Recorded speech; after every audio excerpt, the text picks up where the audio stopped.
This is the Good Neighbor Podcast, the place where local businesses and neighbors come together.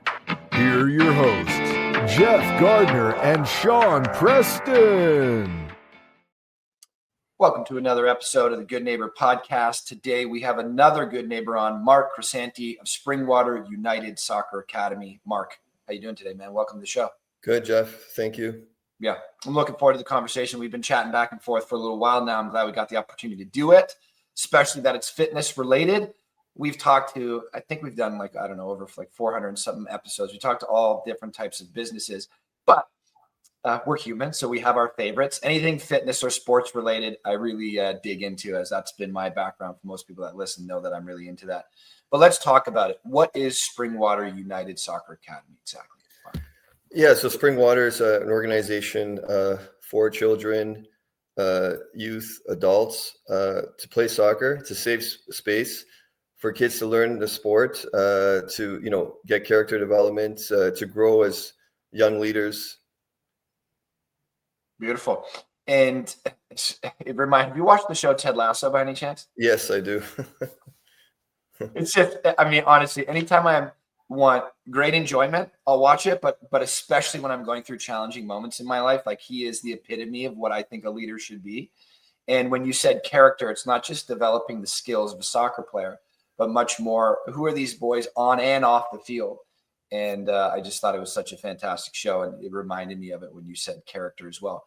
So for the people at home that know nothing about this, is this a soccer league that they come and join your team? Is this to train them to be better in the soccer league? Like who would be interested in coming to this? What do they need to know so that it's clear for them to be like, this is how this could benefit my kid or me, potentially, whoever's listening?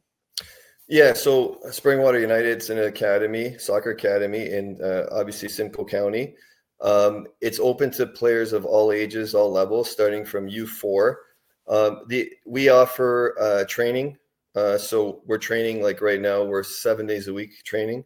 We have competitive programs for kids that want to play in competitive leagues. We have a recreational league for kids that just want to play once a week. We also do camps, indoor camps, outdoor camps. We do private training, semi-private training, small group training as well, for players that want, get those extra skills.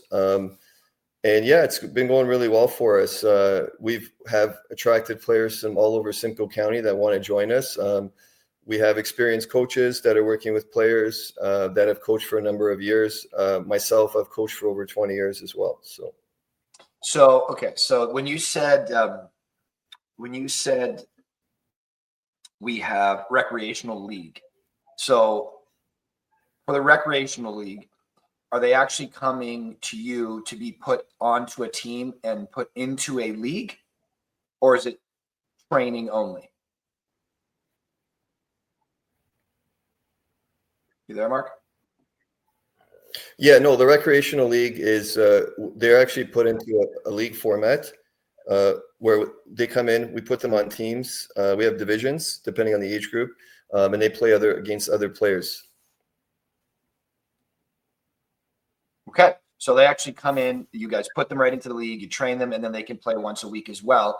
And even if I'm a competitive player, did you say you had competitive leagues as well? We are, yeah. So next summer, we're going to be putting our teams in competitive leagues, so where they'll compete against other organizations. Okay, so not only is it training, but it's also leagues. So I'm unfamiliar with soccer leagues. I know hockey. So the way I was brought up, and most of our hockey players around us, we would go into, especially in Aurora or Simcoe County, same thing, like the York Region League. So Aurora Tigers, Newmarket Rangers, Barrie, whatever. And then we would go to camps outside of those leagues for training, essentially. But you guys are kind of both, training and the actual league. Yeah, so soccer now has become like a 11-month program, 12, almost a year program. So our program is 11 months. So the idea is that we focus heavy on training in the winter, skill development, and then the summer, they play in leagues in the summer. And there's also tournaments. So in that meantime, we're still training, all the way through. But for us, we have basically split the season into 4 phases. So like training phase general, which is like November, December, training specific January to April, then training competition, which is like May till August, is kind of our period. Then there's off season from September, October. That's kind of our off season transition period where we work on assessments and getting players transition to another age group or inviting new players in to join the academy as we move forward to the next period of time. Okay, and then still on this league topic to make sure that I'm clear on it, are they putting like a Springwater United jersey on? Like, is Springwater United also a team? Yeah, so Springwater United Academy will have Springwater United teams, obviously representing our academy, and they'll be competing in the summer in leagues and obviously tournaments and festivals as well. Okay, so leagues and training. So you guys are like a one-stop shop for local to Simcoe County soccer. Yes. Okay.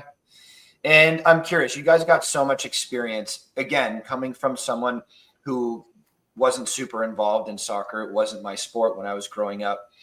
But I certainly found out these answers for hockey as I was a competitive hockey player. What is a standout feature or characteristic or skill set experience, something that differentiates these training academies one from the other? Like for the listeners at home, a mother listening to this and like, I need to pick a place for my 6-year-old to go, or the 16-year-old who's listening potentially and wants to bring himself in or herself in. What would be the attractive piece of Springwater United compared to potentially other training academies? What differentiates you guys? It's a good question. I think that a lot of it comes down to look at the leadership team, like the education of the people involved. So, how many years experience do they have? What kind of education background do they have? Where have their coaches been trained? How many times a week do they train? What's the methodology? There's a lot of things to think about. What's the track record of them in the game and where they've been and what they've done. These are good questions that parents need to ask. I'm also a soccer parent too, so those type of things. And what's the style of play that you want? You're going to implement and teach your kids as well. Beautiful. And then my own curiosity for you is you've been doing this for 20 years, coaching. I imagine you played soccer before that. Like what brought you to the game, man? I started off, I was still playing at a high level. And my oldest son was just getting into soccer. He was like in that Timbit stage. And I was watching and I thought, you know what, it's a good way to spend time with him and kind of give back to the game. I never thought of myself as a coach, to be honest with you.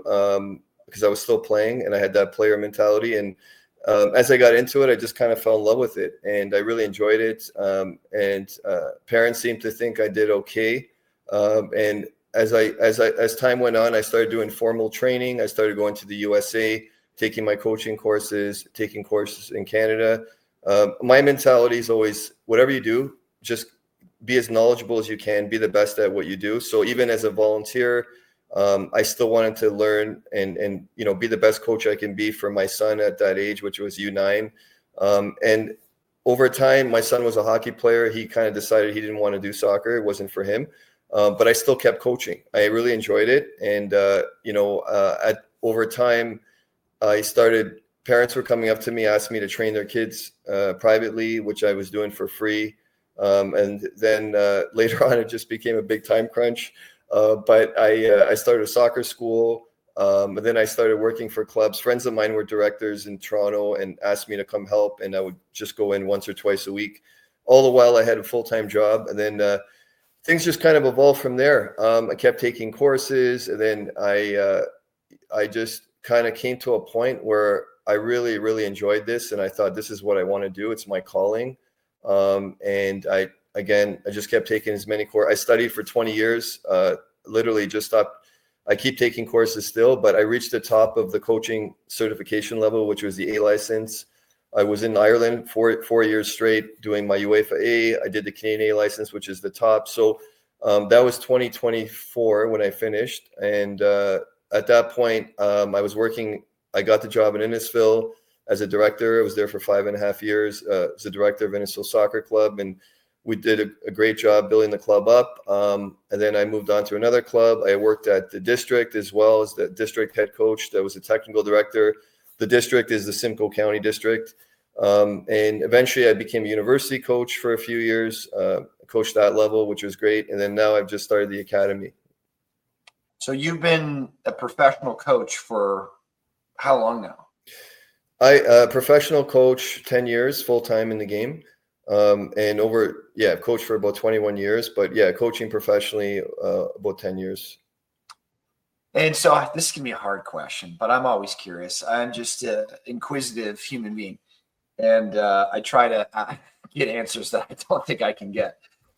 You just keep asking and asking and asking, right?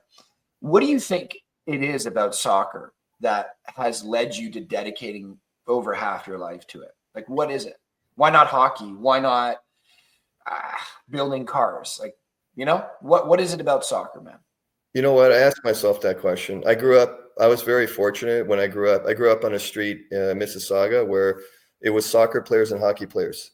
So the winter we played street hockey and foot hockey at school. And then the summer was all soccer. So they did both. And I played hockey and soccer as well. But I think for me, soccer just seemed to be my passion. Loved the game, had dreams of being a professional player. And I never thought of myself as a coach, but as I said, as I fell into it, I started realizing I wasn't going to go anywhere in the game at a certain age. I was 33 at that point, and I had my son playing, and I started realizing, hey, maybe my way of really contributing to the game is as a coach. And it kind of became, like I said, a natural step. And I actually changed careers because I used to work in IT. I worked in IT for 16 years, and that's what I went to school for. So when I actually made the decision to give up my career, to go into this, people thought I was crazy. But to be honest, it's what I enjoyed. It was my passion. It makes me happy. For me, it's really like helping people, helping kids. I realized many, many years ago, obviously we all want to win the trophies and things are great, but it's really about the impact you can make on a player's life and helping that player in their journey. And I get more satisfaction knowing that. And, there's kids I've coached now that have become police officers, teachers, doctors, and I still keep in contact with them and I see their progression as a person, and that makes me feel good.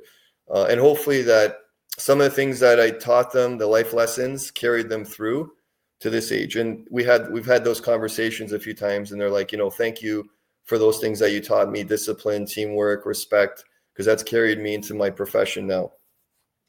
Honestly, it almost like brings a tear to my eye as you're saying this. Thinking about, I struggled in school, in elementary school, in high school. Certainly, I didn't really get my act together study-wise, like academically, which is now a major component of my life. But until I was like 26, 27, that's when I really started reading and doing that kind of stuff. I thought I'm an athlete. I'm not a bookworm, is what I used to say, right? Like the jock thing. So I didn't have a great experience in school. When I look back at the mentors, which were my teachers, which ones had a big impact on me? There's not too many I can pick out during school, probably because of my lack of investment into it. But then I look at who I am now and compare it back to my coaches. And there's 2 or 3 of them that absolutely shaped who I am as a human being, for sure. My father is a big one. He was a coach, especially when I was young. But as I got competitive, he wasn't a competitive hockey coach. But I just think about some of these men that probably haven't thought about me in ages. In many cases, I'm not thinking about them, but a conversation like this comes up. And I can go back right to one of them. His name was Mr. Carlson, Coach Carlson. And he absolutely changed the trajectory of my life by being the coach that he was. So the impact that can happen on especially the youth in these developmental stages. I was with him from like 9 to 14 when I just started to play rep. We won the OMHA, which is pretty cool, the All Ontarios, and huge impact. So I can imagine how fulfilling it is to show up, meet strange kids that you never met before, spend X amount of time with them. They walk away with X amount of skills. So you've made them better physically, but mentally, character, heart, soul, these things could last a lifetime with them. And I'm a huge fan of mentorship. It's something that I make sure that I'm doing, is mentoring people that are coming up and being mentored by people that are further down the line than me. And that is, I look at, that's probably one of the best ways to move humans forward, evolutionarily speaking, is we need to pass on the experiences that we've learned to the next one. We can have such a phenomenal impact on people if we just care about other people. So coaches are near and dear to my heart. I think sport is a phenomenal way to have a human being evolve for themselves. Discipline, learning to win, learning to lose, team struggles, team bonding. Like, I don't know how invested you were in the Jays, but we lost a couple nights ago. And then I see Clement, young guy on the team, speak for like 3 minutes to one of the reporters. And the words that were coming out of this, I don't know what he's 25, 26 kid's mouth, was just incredible. And what he was saying about his coach and his manager and the boys, it's like, this is a well-evolved human being. You pull the sports and the coaches away from him, and what's left, probably a shell of who he is. So I love what you do. I love that that's become your passion, that you were once a player, not coach in mindset, became a coach, fell in love with it because of the impact you're creating. And I imagine you're leaving a lot of these kids with, again, it comes down to that Ted Lasso thing. You've mentioned it a couple times already. It's not just the skills that you leave them with, but who they are as a human being, which for me, you take sports out of my life, I probably wouldn't be anywhere close to who I am now. So if I ever have kids, outside of forcing them to do it, I'm going to do everything possible to make sure that they're in sports and not getting themselves into any shit.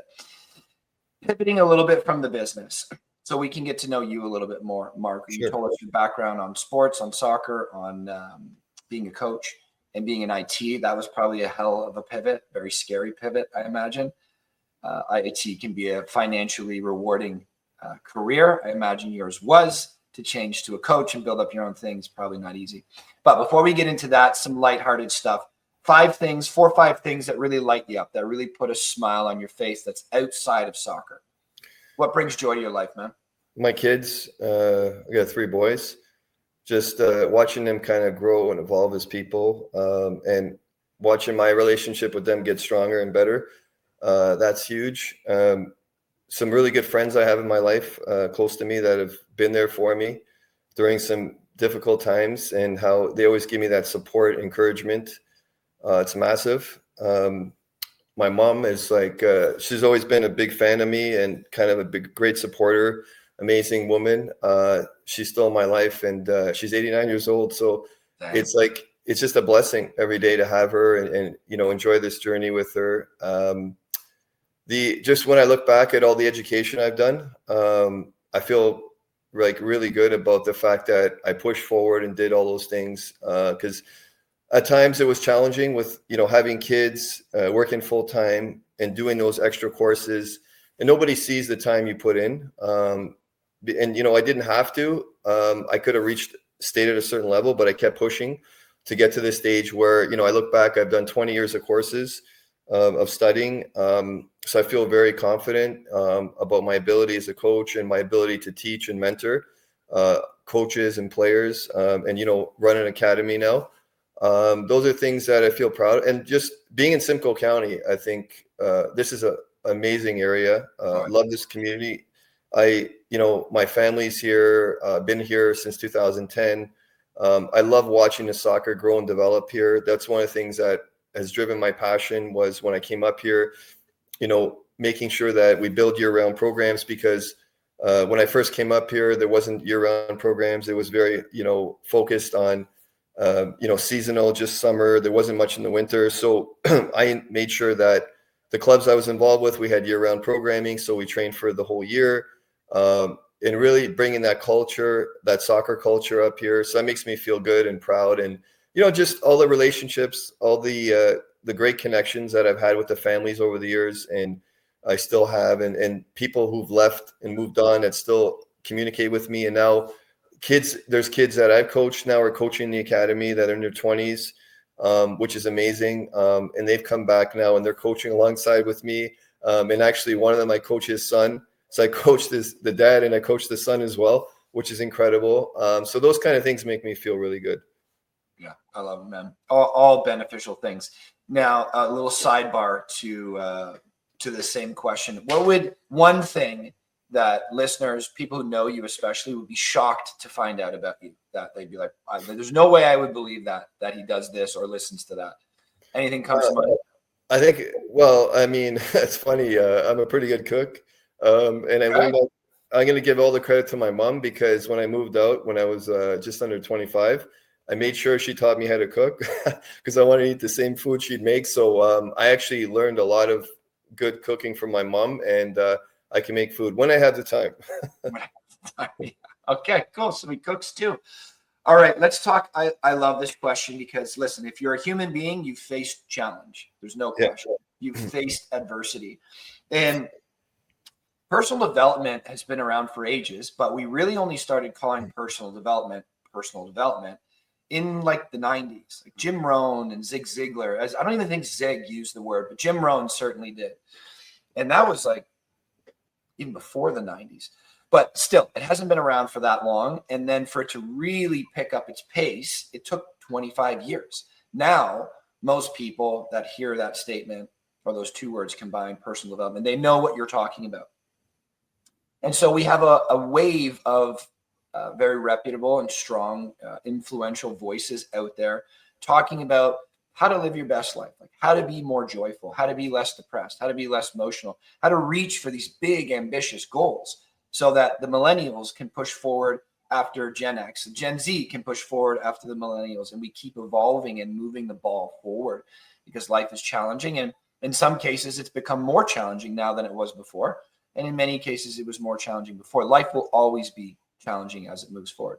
So we want to be a part of that conversation. There's hundreds, if not thousands, of people that listen to this podcast and see all of our other stuff that's connected to it. And we want to be a part of that conversation and sharing, because we are all business owners. We all deal with challenging things in personal life and in business. What kind of message are we putting out there? Is it beneficial? Is it not? We want it to be. And we are big proponents of growth found in challenging environments. I don't believe a whole lot of growth comes out of a perfect environment. When everything goes right, you show up to the test that you didn't even need to study for and you got 100%. It's like, what did that teach you? It didn't teach you to change in any way. If you show up to a test that you didn't study for and you failed it, it's like, okay, you need to go seek out more information. You need to get better to do better. That was a painful experience. You failed. You didn't like that. If you want to continue, you need to grow a bit.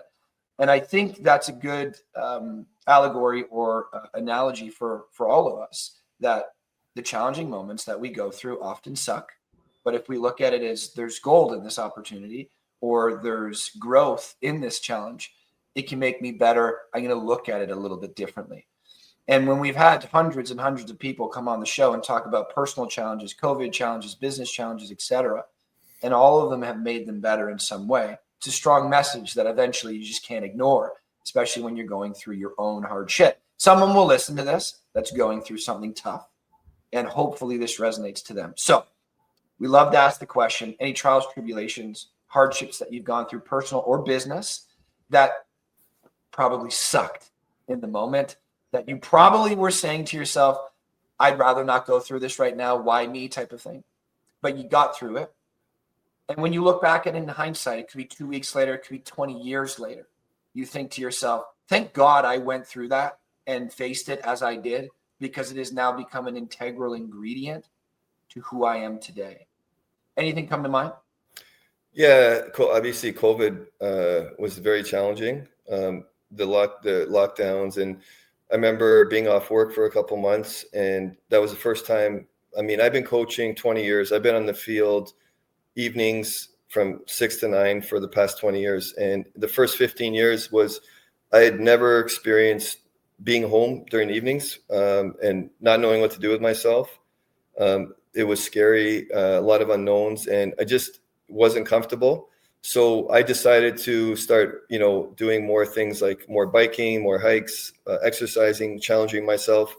I started pushing myself to limits that I didn't think I could push. So like I was doing long runs, like 15, 20-kilometer runs. Up until that point, I'd never run more than 5 kilometers. Just a challenge. And while I was doing that, I was posting messages and showing the kids that I'm coaching still, because I was doing online coaching. Hey, Coach Mark's doing this. This is possible. So I wasn't just sitting around. I was just actually showing them these things. I changed how I ate. I was eating more healthy. Was working out at home, bought things. And I was just showing my players, hey, you know what? Keep pushing yourself a little bit every day, get better. Create good habits. So I use that as an opportunity and a platform to basically, show people what you can do. So I became more like trying to be an influencer in a positive way. And I use that time period to help me do that. What an amazing way to pivot. It really, COVID was fascinating. It was a scary time, obviously, for all of us. Some people let it make them worse. No question. A lot of people, actually, I would say. But there's a pretty good portion of people that came out of COVID better than they went into it. And then for you to say, I'm sitting at home, I'm doing nothing. What am I going to do with my time? And what evolved into, I'm going to make myself better and document it and share it with other people that could be struggling with the same thing. So not only am I practicing what I preach, which I think is the way to get respect, rather than just telling people what to do and not doing it ourselves. So I think that's phenomenal. But it's also, maybe somebody that got one of those messages was going through a really hard time. Maybe somebody had a loss in the family and was succumbing to that. I'm just going to watch TV, right? Even the government's telling me not to go out. I have every excuse in the world to just sit here and watch TV, which a lot of people did. A lot of people gained COVID pounds, right? We saw COVID belly when everybody emerged. You're like, oh shit, you were in shape before and now you got a beer belly. So I think that's a fantastic way to deal with it. I think that's ultimately the goal of how to deal with a challenge, but it is hard to do. So what do you think was the main thing that motivated you to pick up your fitness level and consider more people, maybe even more than you already were, in a time where, again, you had every excuse to just sit and chill? Well, working in a sport industry too, like sport, fitness, and health, is we have to lead by example. So me showing kids, hey, running is a good thing. You know what? Eating healthy is a good thing. Meditation. These are all things that will help you as a player, as a person. So definitely I always try to lead by example anyway. I go to the gym. I work out 5-6 times a week. I play different sports. I want to show my athletes, lead by example. And that's kind of what my thinking was along that. And obviously that's good for you, right? Health and wellness is a good thing in general. And I always promote, above all this too is, it's athlete for life, right? Is we want this player from a young age, this person to become an athlete for life, to take care of themselves, to not do drugs, to not smoke, to vape, all this stuff, right? So all that stuff is, again, we have the ability to be positive role models for children, and that's what we should be doing. Yeah, it's a great answer. It's a great answer. Okay, so I like painting this picture. We got you on stage, right? We hand you the mic. We say 60 seconds, only 60 seconds. You got 500, 1,000, 10,000 people. Doesn't matter. A lot of people that are all current customers, potential customers, people that you can impact in a way with Springwater United Soccer Academy. They hand you the mic. They say, you got 60 seconds. What do you say to them? What do they need to know? What do people need to know about your academy to make that final decision of, okay, I need to get my kid into sports, or even more specific, soccer? I'm going to choose Springwater United Academy. What do the parents especially need to know? I think it's important to understand we're teaching your kids how to play soccer, but we're teaching them to become better people. And that for me is invaluable, because at the end of the day, nobody's going to play this sport at the highest level forever, but this this child's going to go on to become a professional in some capacity. So we have an obligation with the amount of time we have with the player to teach life skills, to make them better people, create the right character to become good citizens in the community. And for me, that's so important. And I want to make sure that the coaches that are in my academy and myself, we use this opportunity to teach these kids, to help them become better people. And hopefully one day they'll look back and say, you know what, thank you, Coach Mark, for everything you've done for me. Forget about winning, because winning is icing on the cake, but it's all the other stuff. It's the process of all the values we've taught them, respect, discipline, hard work, that we've instilled in them to help them when they move on to something else, which they will. And, whatever program, university, college, and, into the workforce. And that's what it's about. And look back at us, and you know what, maybe one day they'll come back. And like you said, you had great coaches. They'll come back and become coaches, and they'll do that to the next generation of kids. And that's what you want. It's that full cycle of development. Maybe they'll come back and be coaches for us or referees, but hopefully we've had a positive impact in their life. And that's what the academy is about, is creating a good environment, creating a good culture for kids to fall in love with the game, learn life skills, and have a good experience. Yeah, it's awesome, man. Mark, how is the best way for people to get a hold of you? Social media, phone, email, website? What's the best way? So our website is Springwater United Soccer Academy.com. We have an Instagram account as well, which is Springwater United Academy. Those are the best ways to get a hold of us. And we also have a Facebook page as well. Okay. So website, Facebook, Instagram, search up Springwater United Academy. And I think about impact a lot. Now you've already talked about this a fair bit, but maybe you could peel back the curtain a little bit more. I have been very lucky to have some great mentors. I have all my rules for life inked onto my skin. I say I take life very seriously so that I can enjoy the heck out of it.